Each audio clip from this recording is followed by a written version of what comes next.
대망의 1위 한번 볼까요? 효과음이 이제 들어가야 되는데 저희가 아직 기술이 그렇게 뛰어나지 못해가지고 효과음은 못 넣고 있습니다. 2022년 부동산 세금 제1입니다. 비과세 보유기간 및 거주기간 리셋 규정 폐지입니다. 저희들을 너무나 힘들게 했죠. 예전에는 비과세 판단할 때 보유기간 뿐만 아니라 거주기간도 해당 주택 취득 1부터 적용을 했었거든요. 근데 갑자기 2021년 1월 1일 이후부터 다주택자는 한 채 남기고 나머지 이제 다 팔고 한 채 남았을 때 그때부터 다시 보유기간을 리셋, 다시 계산하라고 법을 뜯어 고쳤습니다. 그 리셋 규정 때문에 뭐 세무 대리인들 뿐만 아니라 전국의 모든 국민들이 힘들어 했었죠.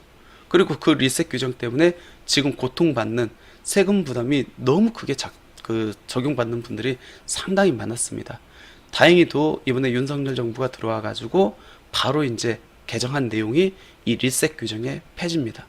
그래서 비과세라는 혜택을 적용받을 때 그 요건 중에서 2년 이상 보유, 2년 이상 거주할 때 이제는 해당 주택 취득일부터 기산해 가지고 2년 이상 보유, 2년 이상 거주 요건을 판정하겠다라는 겁니다.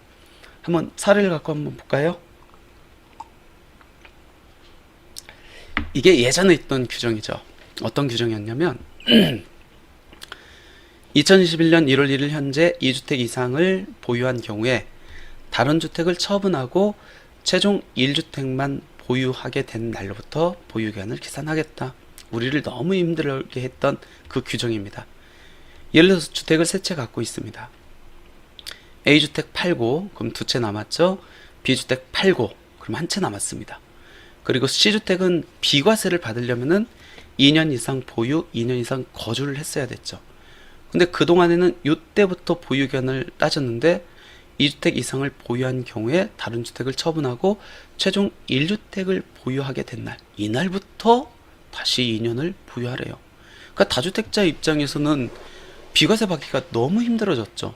모든 걸 다 팔고 양둘련째 한 채가 남았음에도 불구하고 그때부터 2년을 보유해야 됐기 때문에 비과세 받기가 너무 힘들어졌습니다. 그리고 리셋 규정이 적용되는지 안 되는지 그 판단도 굉장히 힘들었고요.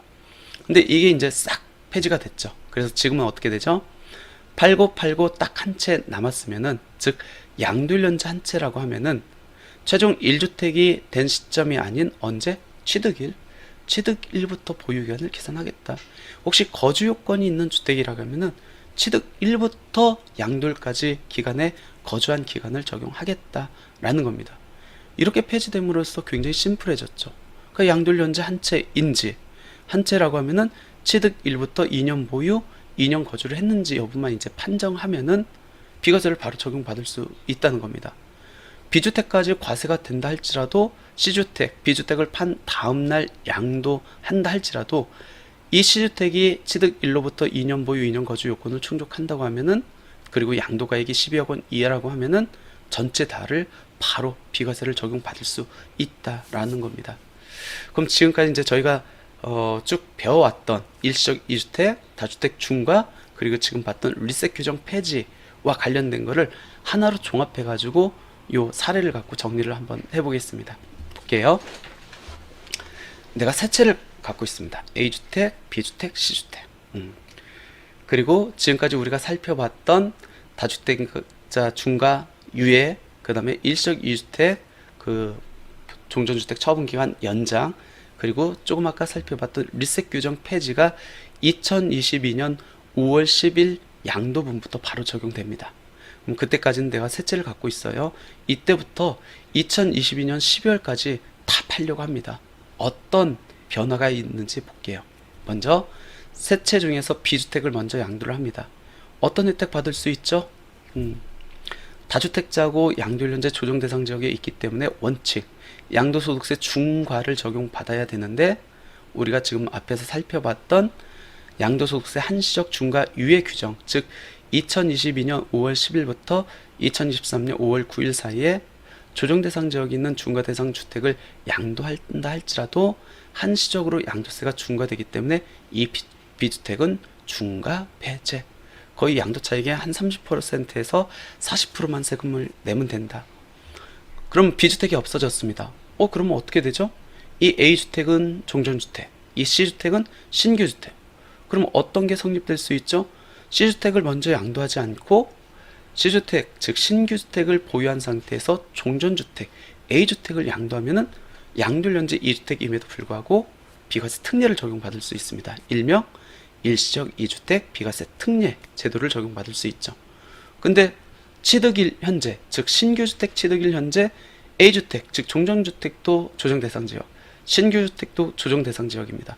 그럼 원칙적으로 이 신규주택 취득일 현재 몇 년 안에 팔아야 되죠? 2년 안에 팔면 됩니다. 그래서 C주택 취득일로부터 2년 안에 팝니다. 2022년 10월달. 2년 아니죠? 한개월 전에 이렇게 팔았으니까. 그럼 얘는 비과세 특례를 적용받을 수 있죠. 근데 얘가 비과세 특례를 적용받으려면은 2년 이상 보유, 2년 이상 거주를 해야 됩니다. 볼게요. 2년 이상 보유했는지. 리셋 규정이 폐지가 됐죠? 그러면 직전에 처분했다 할지라도 그게 의미가 없죠. 그냥 지금 상태에서 언제부터? 취득일부터 양도일까지 기간 중에 2년 보유했으면 됩니다. 2015년도에 취득했기 때문에 당연히 2022년 10월 달에 양도한다면 2년 보유했죠. 그러면 하나 또 봐야 되죠. 2년 거주. 이 A주택은 거주 요건이 있습니까? 없습니까? 얘는 어디를 보면 되죠? 취득일 현재를 보면 되죠. 거주 요건이 있으려면 특정 주택이어야 되고 그 특정 주택의 범위는 2017년 8월 3일 이후에 취득일 현재 조정 대상 지역에 있는 주택에 한해서 적용된다고 했습니다. 근데 얘는 2017년 8월 3일 이전에 취득했네요. 그래서 얘는 거주 요건이 없는 주택이다. 그럼 얘는 바로 비과세. 왜? 2년 보유만 하면 비과세를 받을 수 있으니까. 그럼 얘는 비과세 받았습니다. 그리고 2달 있다가 마지막 A주택 팝니다. 리셋 규정 없어졌죠? 그러면 C주택도 비과세를 받을 수 있는지 한번 볼까요? 양도일연재 한 채, 1세대가 1주택을 갖고 있습니다. 그러면 2년 보유, 2년 거주만 하면 C주택도 비과세를 적용받을 수 있다는 얘기입니다. 이번에는 2주택 특례가 아닌 오리지널 비과세. 그러면 볼까요? 2년 보유 어디로 가야 되죠? 취득 1. 취득이 2020년 11월입니다. 2022년 12월 달에 양도를 했기 때문에 2년 보유했네요. 그러면 이제 2년 거주 요건만 충족하면 얘는 비과세를 적용받을 수 있습니다. 그러면 거주 요건이 있는지 없는지는 어디를 봐야 되죠? 취득 1. 2017년 8월 3일 이후에 취득일 현재 조정 대상 지역에 있는 주택 있네요. 그럼 얘는 거주 요건이 있는 주택이다. 따라서 이 C주택에 2년 거주를 했으면은 얘도 비과세. 2년 거주를 하지 않았다 그러면 얘는 과세. 그렇게 정리가 되겠네요. 만약 2년 거주를 했습니다.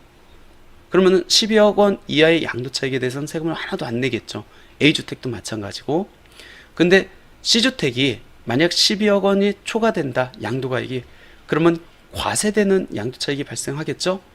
근데 여기 B주택도 2022년도에 세금을 냈고, 즉 과세되는 양도차익이 있기 때문에 이런 경우에는 세금 부담을 조금 더 줄이려면 어떻게 해야 되겠죠? 연도를 달리 해가지고 이 C주택은 2023년도에 양도하는 게 훨씬 더 세부담이 유리하겠죠. 비과세는 적용이 가능하되 초과되는 양도차익은 과세가 되기 때문에 그 과세되는 양도차익이 한 해에 몇 건이 있다 그러면 합산해야 되기 때문에 우리나라 양도세가 누진세율 체계잖아요. 합산하면 할수록 더 높은 세율이 적용되기 때문에 분산하는 게 낫다. 그 분산은 1월 1일부터 12월 31일까지를 그 기간으로 하기 때문에 연도만 살짝 1개월 정도만 연장을 늦춘다고 하면은 C주택은 12억 원 초과되는 양도차익이 있다 할지라도 세부담을 줄일 수 있다라고 이렇게 보시면 될 것 같습니다. 네, 여기까지 2022년 이제 결산 특집을 한번 준비를 해봤습니다. 그동안 이제 제가 했던 부동산 세제와 관련된 변화 내용 또는 개정 내용, 신설 내용 중에서 제 주관적인 순수한 제 주관적인 견해에서 되돌아봤었을 때 총 5가지 5위부터 1위까지 이렇게 살펴봤습니다. 그래도 제목은 다시 한번 볼까요? 5위가 뭐였죠? 제가 뽑은 이제 5위 어떤 거였나요? 상생임대주택. 상생임대주택의 요건이 완화되고 세제가 강화됐다. 4위는 뭐였죠? 4위는 종합부동산세와 관련된 내용이었습니다. 공정시장가액비율이 원래 100%가 적용돼야 되는데 60%로 인하됐다. 그리고 상속주택으로 인한 특례가 확대돼서 1주택자 과세 방식을 취할 수도 있고, 다주택자 같은 경우에는 세율 및 세부담 상한율 적용할 때 주택수에서 제외될 수 있다라는 거. 대신에 특례 신청서를 제출을 해야만 적용받을 수 있다라는 거. 3위는 다주택자 양도세가 한시적으로 중과가 유예됐다. 언제까지죠? 2023년 5월 9일까지. 그 이후에 뭐 연장이 됩니까? 그건 아직 확정된 건 없다. 좀 지켜봐야 될 것 같습니다. 그리고 제 2위는 조정 대상 지역이 전면적으로 해제가 됐다.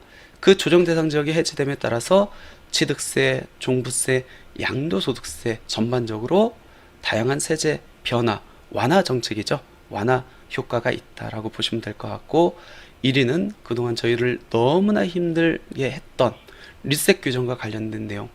비과세를 적용받을 때 보유 요건도 충족을 해야 되고 거주 요건도 충족을 해야 되는데, 그 보유 및 거주 기간이 최종 한 채 남았을 때부터 다시 계산한다. 하지만 이 규정을 폐지가 됨으로 인해서 양도일연재 한 채면은 해당 주택의 취득일부터 보유기간을 계산하고 거주기간을 계산하겠다.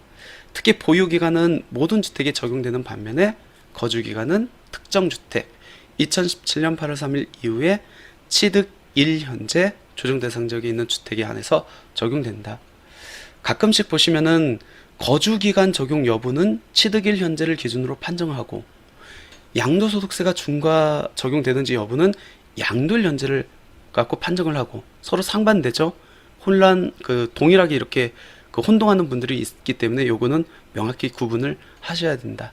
예, 이렇게 해서 이제 부동산 세제 탑5 이렇게 선정해서 한번 설명드려 봤습니다.